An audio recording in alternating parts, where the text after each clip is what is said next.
종교개혁을 맞이하는 우리의 마음들을 한번 돌아보고 우리가 기념해야 될, 주님 앞에서 우리가 마땅히 생각해야 될 그 내용들을 우리가 한번 상고해 보기를 소원합니다. 우리가 지난 주간에는 목양교회 생일이었습니다. 창립주일로 우리가 아주 기쁨의 시간들을 보내었습니다. 오늘은 종교개혁 주간으로 또 보내는 때가 되었는데, 사실 목양교회의 어떤 창립 기념일보다도 사실 더 비중이 있고 더 의미가 깊은 날이라 이렇게 생각되어집니다. 물론 저희 교회로서는 우리 창립주일이 참 의미가 있는 날이죠.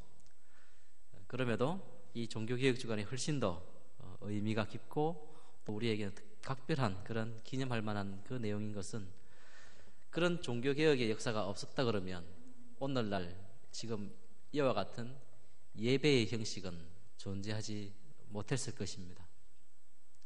어떻습니까? 우리의 가정들로 이렇게 모여서 이렇게 앉아있는 그 예배의 모습들을 보면 참으로 귀하고 아름답지 않습니까? 그리고 순서를 정해서 찬양을 드리고 기도하고 말씀을 듣고 함께 교제를 나누는 이 모든, 또 기도하는 이 모든 시간들이 얼마나 질서정연하고 참 복되고 아름답지 않습니까? 바로 이런 참 귀하고 아름다운 예배의 형태가 사실 선조의 종교개혁의 그런 뿌리로 우리에게 주어진 것입니다. 여러분 잘 아시다시피 종교개혁은 사실 피가 없이 세워진 내용이 아닙니다.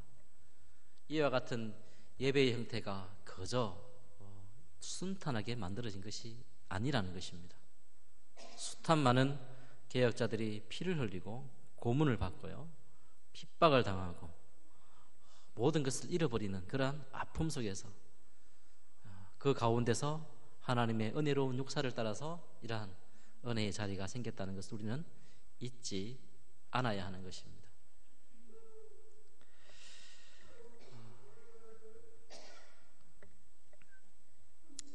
종교개혁 주간이 이렇게 10월 마지막 주에 이렇게 있게 되는 것은 1517년까지 거슬러 올라갑니다. 1517년 11월 1일이 어떤 날이냐면 독일의 그 비텐베르그라는 한 도시에서 성인 축제날, 성인 유물을 보여주는 그날이 있었습니다. 그날이 1517년 11월 1일이라 이렇게 되어 있는데, 그날 그 일이 있기 전 그날 밤에 사람들이 많이 모일 거 아니겠어요? 그러니까 그 전날 밤에 그 비텐베르그라는 성당 정문에다가 당시에 그 로마 가톨릭의 신부였던 이 마르틴 루트라는, 지금 이 루트란 교회 있죠, 이 교회를 어떤 면에서는 세운 분이죠. 그 마르틴 루터가 95개 조항으로 그 로마 가톨릭의 잘못된 교리와 어떤 신앙상의 그런 삶의 그 문제들을 95개 조항으로 많이 또 적었습니다. 그죠? 그걸 적어서 성당 문 앞에다 붙여놓은 것입니다. 다음날 난리가 났겠죠. 루터는 그 일로 생명의 위협을 받고요. 그러나 하나님의 그 놀라운 은혜로 그는 그 일이 오히려 참 급속도로 이렇게 많은 이들에게 긍정적으로 받아들여서 종교개혁이 어떤 면에서 순탄하게 진행되어지는 그런 역사가 있었던 것입니다. 당시에 루터가 그 95개 조항을 만들어 놓고 벽에 붙인 그 사건이 많은 유럽 지역에 전파되기 시작했습니다. 그 이유는 당시에 그 타이밍에 인쇄술이 아주 발달하게 되었습니다. 그렇죠? 잘 아는 금속 활자가 물론 우리나라에서 제일 먼저 만들어졌지만 참 의미 있게도 그 당시 때 또한 인쇄 기술이 발달되어서요, 그 인쇄 기술과 더불어서 그 루터의 그 종교개혁의 기치를 걸었던 그 내용들이 전 유럽에 전파되어져서 그것이 많은 이들에게 도전을 주고 교회 개혁에 불씨를 당기는 그런 역할을 하게 된 것입니다. 그러나 무엇보다도 우리가 이런 종교개혁을 기념할 때 그런 어떤 사건이나 그런 어떤 역사적인 어떤 정황들을 살펴보기 이전에 우리는 어떤 면에서는 우리가 이 기념일을 생각하면서 늘 돌아봐야 되는 것은 과연 그 종교개혁을 일으키고자 하는 그 중심, 사상이, 그 정신의 내용이 무엇인지, 그리고 그 내용들이 무엇인지를 우리가 살펴보는 일이 아주 사실 중요합니다. 오늘 읽어드린 그 로마서의 말씀은 그들이 목숨을 걸고 종교개혁을 감행하였던 그 개혁자들이 늘 마음에 품었던 그런 내용들입니다. 따라서 종교개혁의 어떤 면에서는 진정한 정신이라 이렇게 말할 수 있습니다. 만물이 주에게서 나오고 주로 말미암고 주에게로 돌아간다. 그에게 영광이 세세히 있을지어다. 세상의 모든 일의 권원과 과정과 그 세상 모든 일의 목적이 다 하나님께 있다는 것입니다. 거기에는 인간의 자리가, 인간의 역사가 어디에도 존재하지 않는다는 것입니다. 따라서 모든 일에 오직 하나님께만 영광을 돌려드리고자 하는 그런 마음이 그 마음 가운데 늘 있게 된 것입니다. 이 말씀과 더불었어요. 그리고 하나님의 이름에 합당한 그 영광을 돌리기까지는 결코 쉬지 않고 그 계획하는 일을 계속했던 것입니다. 오늘날도 마찬가지입니다. 한 역사로 말미암아 종교개혁이 끝난 것이 아니고요, 우리가 종교개혁을 기념하는 그 의미는 무엇이냐면 우리에게 아직도 계속해서 이런 정신은 받아들여져야 된다는 것이고, 그런 의미에서 이 종교개혁은 끝난 것이 아니고 우리에게 계속 남아있는 것입니다. 어떤 마음입니까? 오직 하나님께만 영광을 돌리고자 하는 그 마음입니다. 그러나 바로 그 정신, 오직 하나님께만 영광을 돌리고자 하는 그런 개혁자들에게 있어서, 또 그 시대에 그 마음을 담았던 자들에게 늘 걸림돌이 되는 것이 있었습니다. 그것은 오늘날도 마찬가지입니다. 그것이 무엇인가 하면 바로 성경에 대해서, 그리고 예수 그리스도에 대한 내용이었습니다. 우리가 보고 있는 이 성경 말씀을 어떻게 고백하는가, 그리고 이 성경을 통해서 증거되어지는 예수 그리스도를 우리가 어떻게 받아들이는가에 따라 가지고 그것이 바로 하나님께 영광을 돌리고자 하는 그 마음이 걸림돌이 되는지, 아니면 그것을 뛰어넘어서 하나님께만 영광을 돌리고자 하는 그런 정신으로 이어졌는지, 그런 것이 우리에게 늘 남아있는 것입니다. 당시의 교회는 여러분이 잘 아다시피 가톨릭, 지금 말하고 있는 가톨릭 교회입니다. 로마 가톨릭 교회가 유일한 교회였습니다. 그것이 한 교회로 우리에게 있어 왔던 것입니다. 바로 그 교회가 그 일에 성경에 대해서, 그리고 예수 그리스도에 대한 정당한 고백을 하였는가, 바로 이 문제부터 출발하는 것입니다. 여기에 이 종교개혁을, 즉 그런 문제에 해결되지 않는 상황에서 하나님께 영광을 돌리고자 하는 그런 마음은 여전히 인간 그 내면에 늘 걸림돌이 되었기 때문에 성경에 대해서, 그리고 예수 그리스도에 대한 바른 고백을 감행할 수밖에 없던 것입니다. 그러나 오늘도 마찬가지입니다. 오늘날도 그 문제는 여전히 그 갈등으로 남아 있습니다.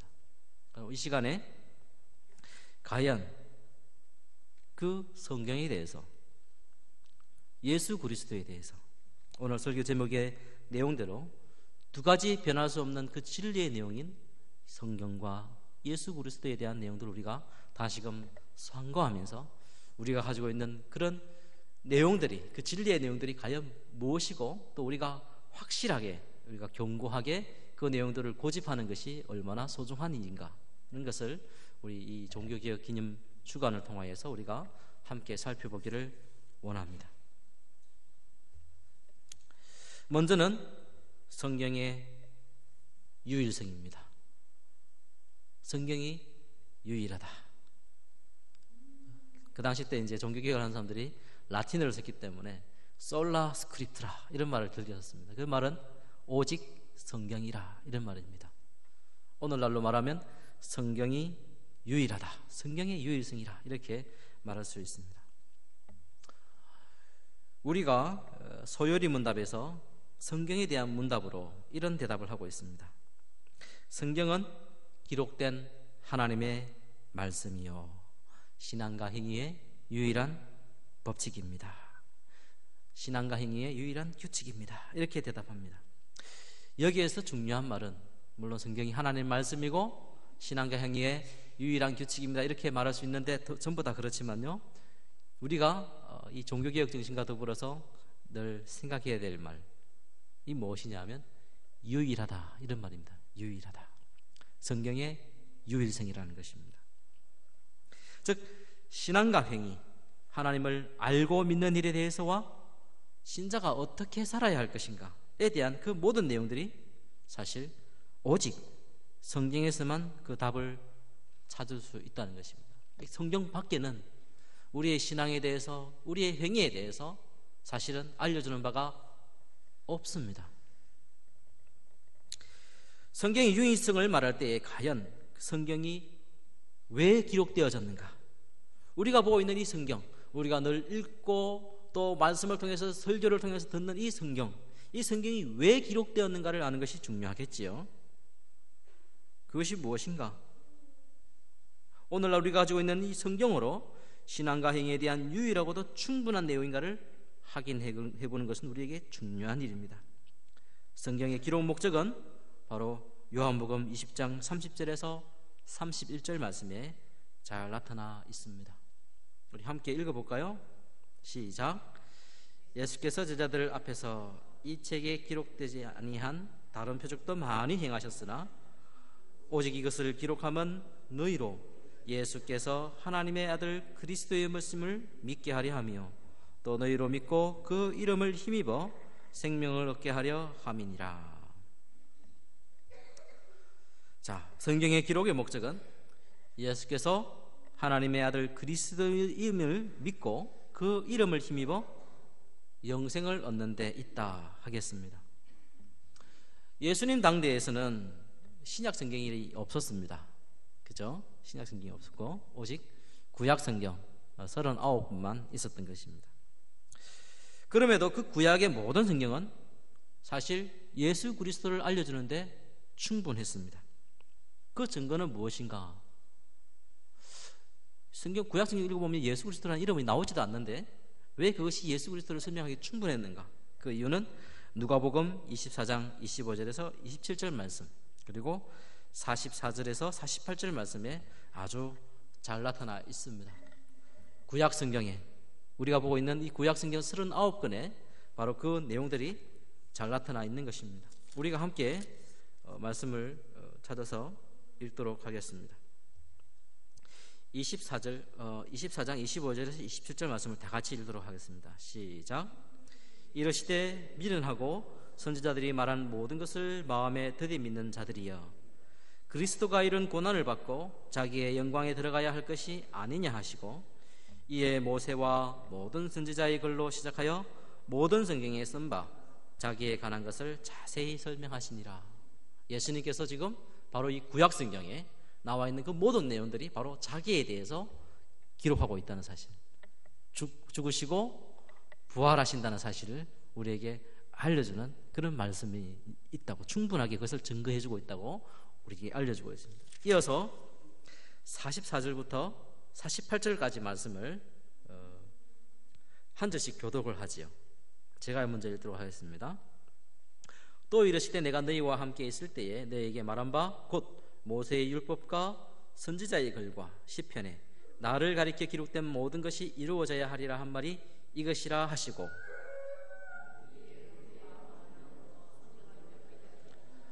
또 이르시되 이같이 그리스도가 고난을 받고 제3일에 죽은 자 가운데서 살아날 것과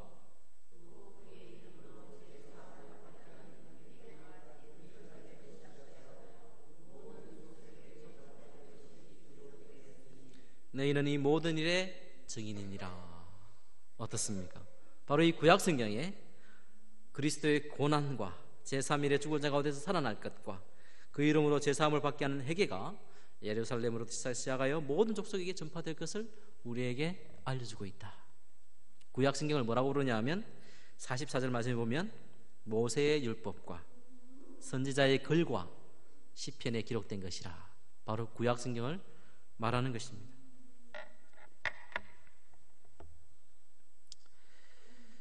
구약 성경과 더불어서 이 신약 성경은 이 예수 그리스도의 말씀들, 예수 그리스도께서 이 땅에 오셔서 제자들에게 하신 그 말씀들이 잘 기록되어 있습니다. 복음서를 통해서요.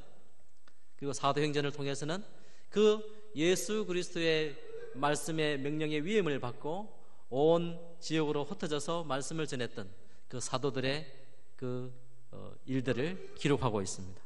그리고 많은 서신서를 통해서 교회가 마땅히 지켜야 될 그 신앙과 행위에 대한 내용들을 기록해 주고 있습니다.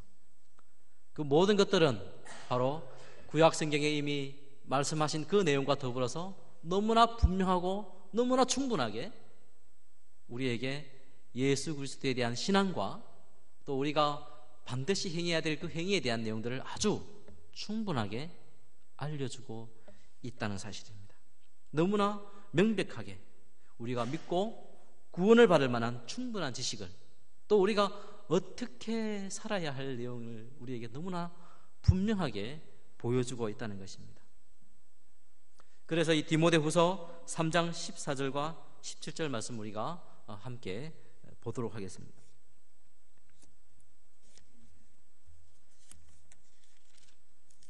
디모데후서 3장 14절부터 17절 말씀인데요. 이 또한 저도 하도록 하겠습니다. 제가 한 절씩 읽고 여러분이 한 절씩 읽도록 하겠습니다. 그러나 너는 배우고 확신한 일에 거하라. 너는 네가 누구에게서 배운 것을 알며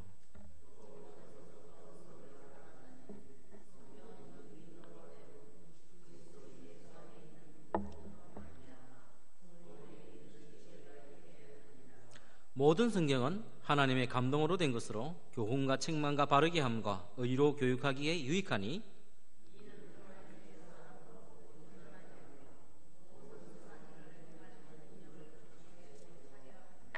아멘. 그렇습니다. 이 성경은 예수 그리스도 안에 있는 믿음으로 말미암아 구원에 이르는 지혜가 있게 한다. 그리고 모든 성경은 하나님의 감동으로 된 것으로 우리에게 교훈과 책망과 바르게 함과 의로 교육하기에 유익하다. 그러므로서 이 성경은 하나님의 사람으로, 하나님의 백성으로 살아가는 우리가 온전하게 하고요, 모든 선한 일을 행할 능력을 갖추게 하기에는 충분한 것이라 우리에게 소개하는 것입니다.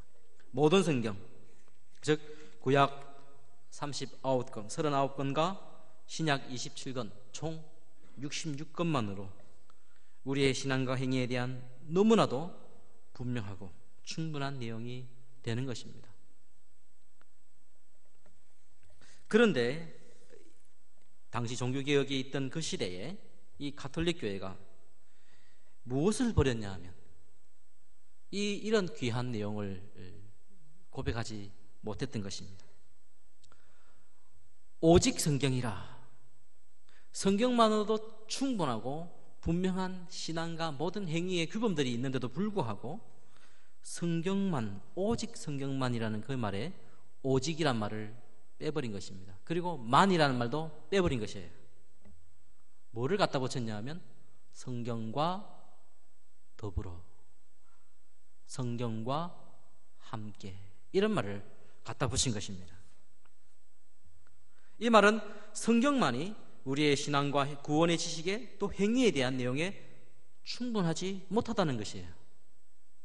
성경 말고도 더 우리의 신앙과 또 우리의 행위에 대해서 더 필요한 내용들이 있다는 것이에요. 거기다가 그들은 무엇을 집어넣는가? 오랜 교회 역사를 통해서 결단코 하나님 말씀으로 인정되지 못했던 그 외경이라는 내용들을 집어넣었습니다. 외경 아시죠? 그 외경을 여러 권을 집어넣었습니다. 그리고 그들은 지금도 교황이 무호하다고 이야기를 하고 있습니다.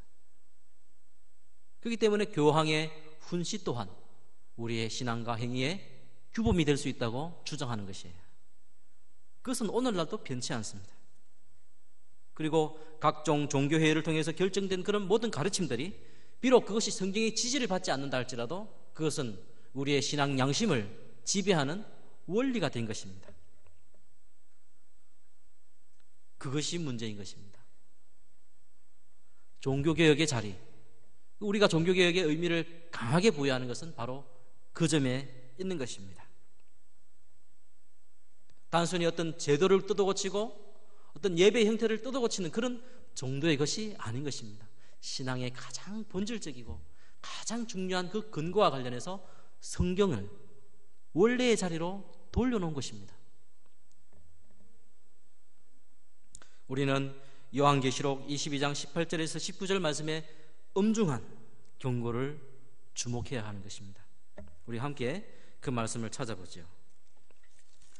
성경 요한계시록 22장 18절 19절 말씀을 함께 합독하겠습니다.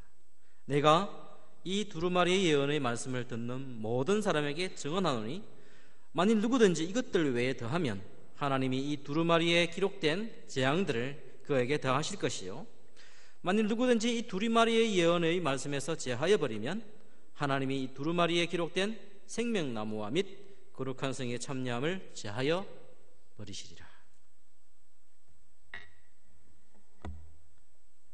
하나님 말씀을 더한다든지 이 하나님 말씀에서 제하여 버린다든지 이 모든 것 또한 하나님의 재앙을 받기에 충분한 죄악이 된다는 것입니다. 그 죄악의 심각성은 결코 돌이킬 수 없는 영벌에 처하게 되는 그러한 엄중한 경고가 이 말씀과 더불어서 우리에게 주어져 있는 것입니다. 우리는 이 말씀에 두려움을 느껴야 하는 것입니다.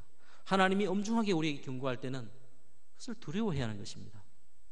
만일 여러분 자녀들에게 이것을 하면 안 된다고 엄중하게 경고를 했는데도 불구하고 자녀가 그것을 대수롭게 여기지 않는다 그러면 그건 어떻게 되는 것이에요? 하나님 말씀이 이렇게 마치 성경을 죄한다든지 성경을 더한다든지 하는 그 모든 일에 대해서 엄중한 아주 엄격하고 심각한 그런 심판을 행하겠다고 할 때는 우리는 거기에 두려움을 가져야 하는 것입니다. 그만큼 성경은 우리에게 성경에 대한 분명한 고백은 참 중요한 일이고 우리의 생명과 직결된 문제라 이렇게 말할 수 있는 것입니다. 결단코 오늘 우리가 갖고 있는 이 성경 66권의 하나님 말씀만이 이 말씀만이 하나님을 믿는 신앙과 행위에 있어서 결코 부족함이 없는 유일한 구별이라는 사실을 우리는 잊어서는 안 됩니다. 오직 성경만이지 오직 성경만으로 이 말만 있는 것이지 성경과 더불어 성경만이 아니고 더해서 이런 말은 우리에게 있을 수 없는 것입니다. 바로 그런 정신과 고백으로 사는 이 일이 종교개혁을 참되게 기념하는 그런 일이 되는 것입니다. 구원에 이르는 참된 지식, 경건의 삶의 내용을 찾기 위해서 멀리 찾아갈 이유가 없는 것입니다. 멀리 우회할 필요가 없는 것입니다. 바로 우리 눈앞에 보여있는 이 성경 말씀이 너무나 분명하게 주어져 있는 이 성경 말씀이 우리에게 분명하고 충분하게 하나님에 대한 지식, 구원에 이르는 그 길, 그리고 우리가 어떻게 살아야 될 그 내용까지 너무나 충분하고 분명하게 알려주는 내용인 것입니다. 다만 조건이 있습니다. 그냥 읽는 것이 아니에요. 성경은 하나님의 감동으로 지어진 것이기 때문에 우리는 성령의 도우심을 입어야 하는 것입니다. 성령께서 우리에게 깨닫게 해주지 않으시면 우리는 성경을 통해서 결단코 구원의 진리를 얻을 수 없게 되는 것입니다. 성령의 도우심, 성령의 빛을 비추어 주심, 그것을 의지하고 우리가 성경 말씀을 읽을 때에 비로소 거기에 생명에 이르는 길, 그리고 하나님의 사람으로 합당한 삶의 모습들을 우리는 충분히 너무나 명백하게 발견할 수 있다는 사실을 우리는 잊어서는 안 되는 것입니다. 두 번째로 예수 그리스도의 유일성입니다. 오직 그리스도, 오직 그리스도.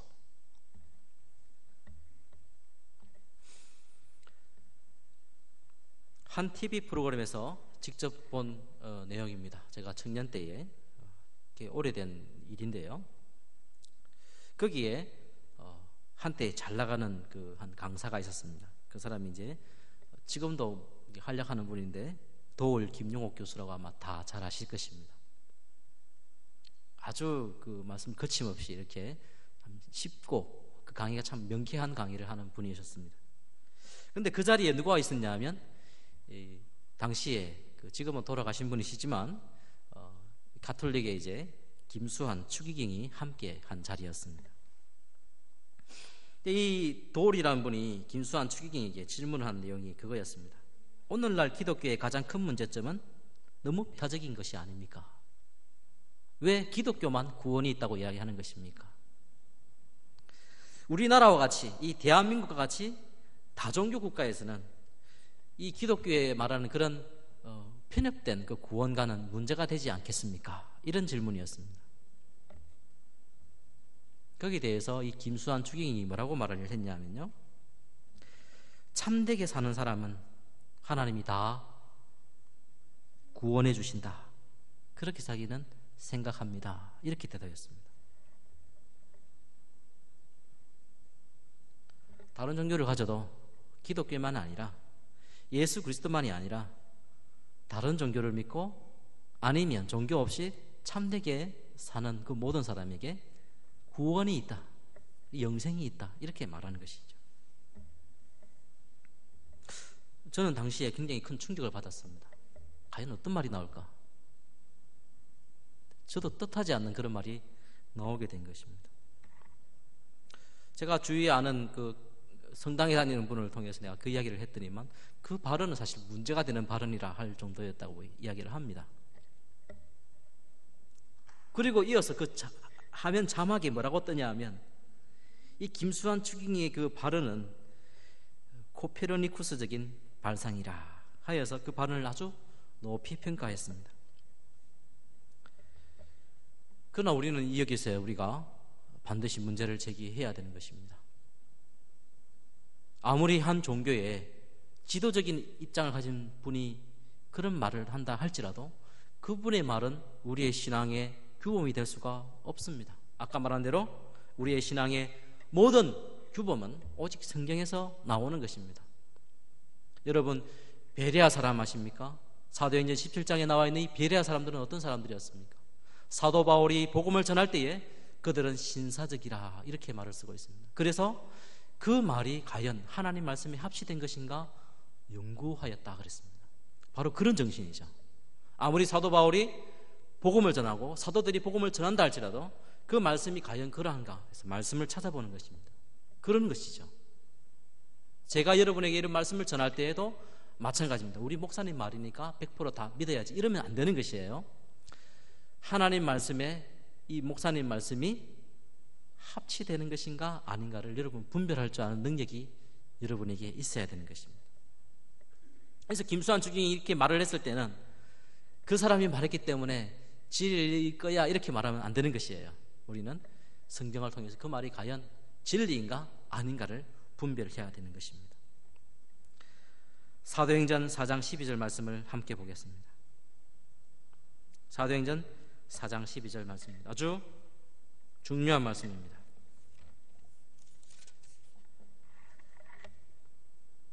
다 같이 읽도록 하겠습니다. 시작.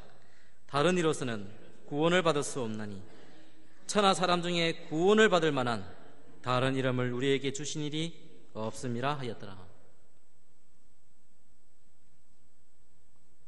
다른 이름, 다른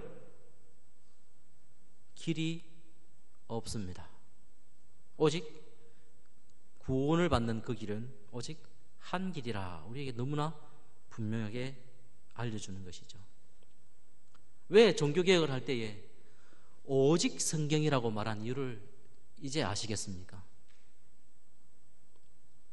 왜 가톨릭은 지금도 오직 성경이란 말을 하지 않고 성경과 더불어라고 하는 그 말을 있다는 것을 여러분 이제 아시겠습니까?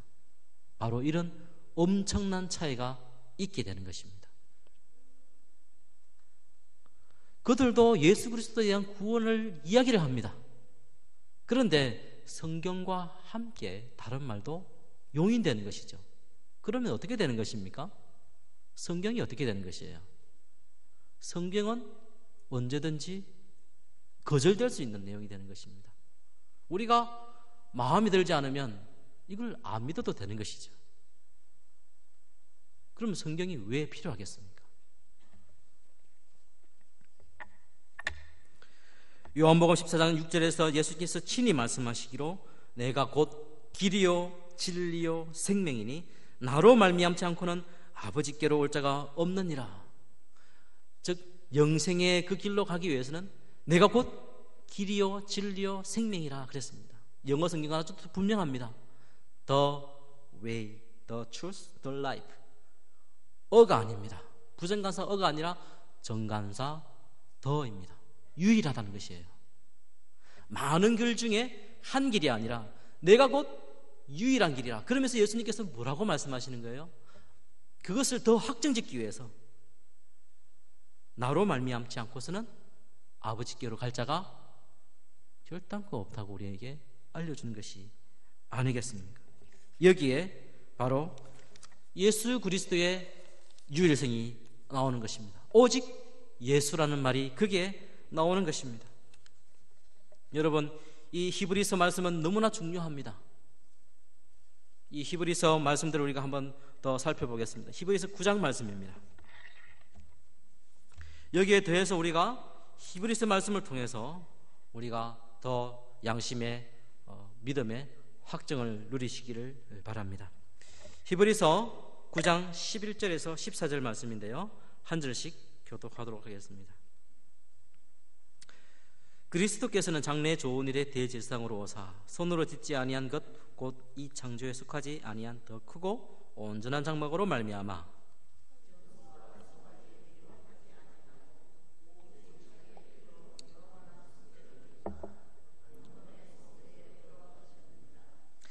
염소와 항소의 피와 및 암송아지의 죄를 부정한 자에게 뿌려 그 육체를 정결하게 하여 거룩하게 하거든.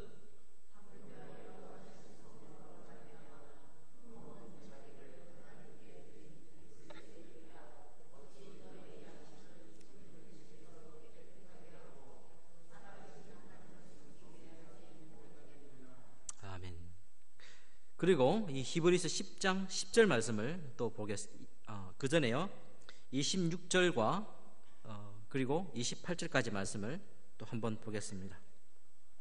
제가 읽도록 하겠습니다. 그리하면 그가 세상에 창조할 때부터 자주 고난을 받았어야 할 것이로되 이제 자기를 단번에 제물로 드려 죄를 없이 하시려고 세상 끝에 나타나셨느니라. 한 번 죽는 것은 사람에게 정하신 것이요 그 후에는 심판이 있으리니 이와 같이 그리스도도 많은 사람의 죄를 담당하시려고 단번에 들이신 바 되셨고 구원에 이르게 하기 위하여 죄와 상관없이 자기를 바라는 자들에게 두 번째 나타나시리라. 여기에 아주 중요한 단어들은 단번입니다. 단번. 여러 번이 아니고 단번이에요. 그리고 그 단번의 효력이 모든 믿는 자들을 구원하기에, 죄를 속하기에 충분한 것이라 우리에게 알려주고 있습니다.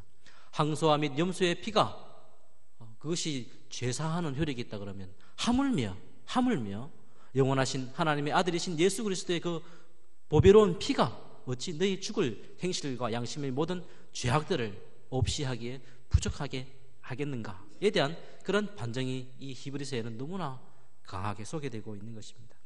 그리고 10장 10절 말씀, 14절 말씀을 제가 읽도록 하겠습니다.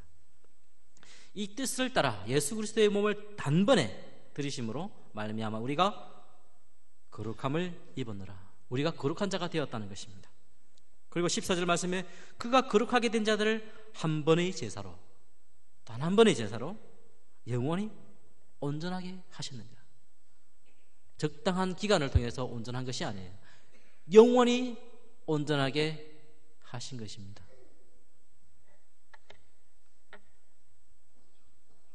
죽으면 연옥 갑니까? 안 갑니까? 안 갑니다. 여죄가 남아있습니까? 남아있지 않습니까? 우리는 여죄가 남아있지 않습니다. 예수 그리스도의 그 죽음은 단번에 모든 죄를 속하기에 충분한 죄라고, 충분한 것이라고 이 히브리서 기자는 너무나 분명하게 알려주고 있습니다.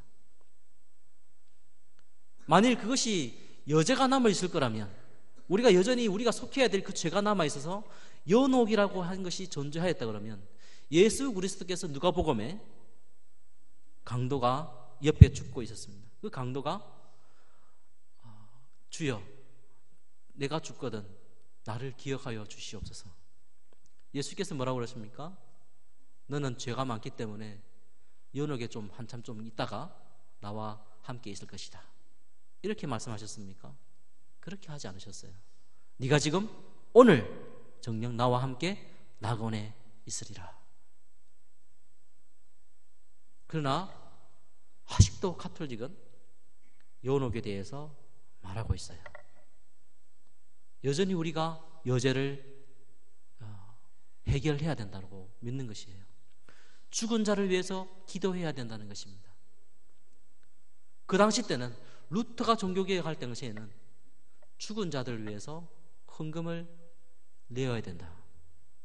그래서 동전이 하나 떨어지는 소리에 그 연옥에서의 그 기관들은 줄어들 것이라. 그래서 면죄부를 팔았던 그런 일들도 가망했던 것입니다. 오늘날 면죄부는 없죠.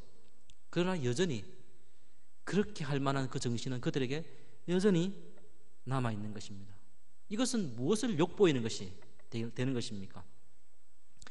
예수 그리스도만이 단번에 이루신 그 예수 그리스도의 그러한 영원한 속죄의 내용들을 부정하는 것입니다. 정면.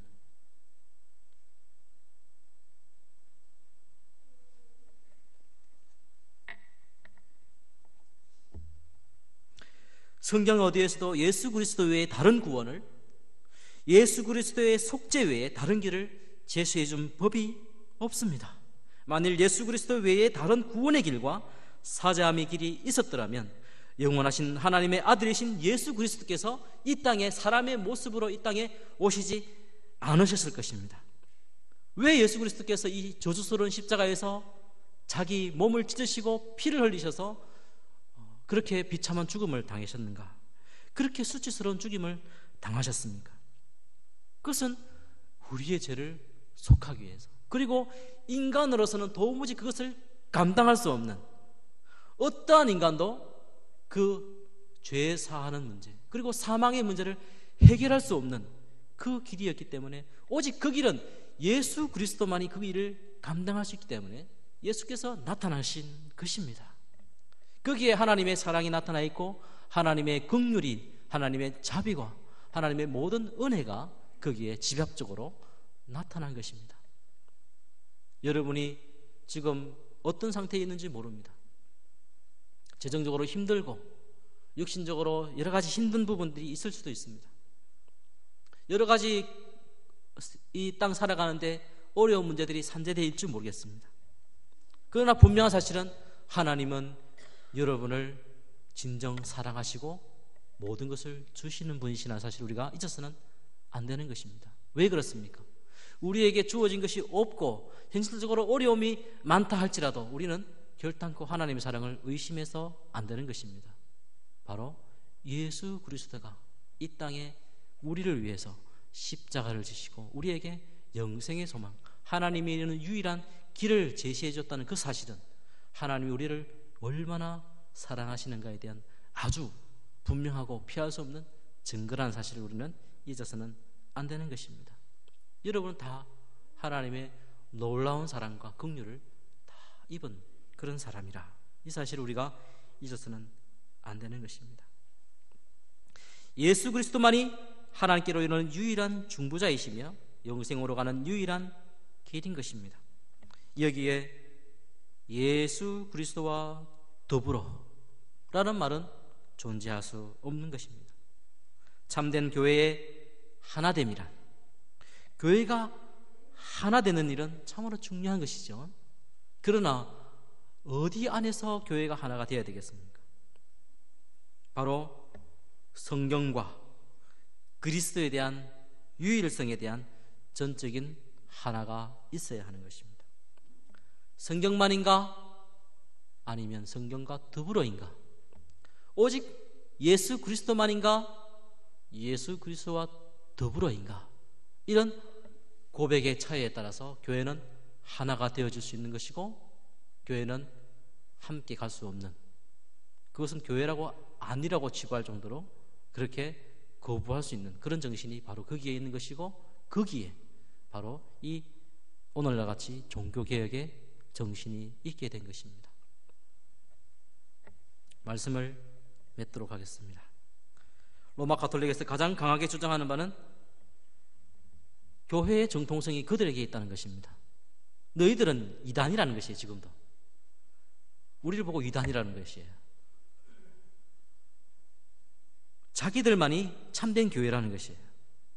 예수 그리스도의 교회, 사도들의 정통성이 로마 가톨릭 교회가 가지고 있다는 것이에요.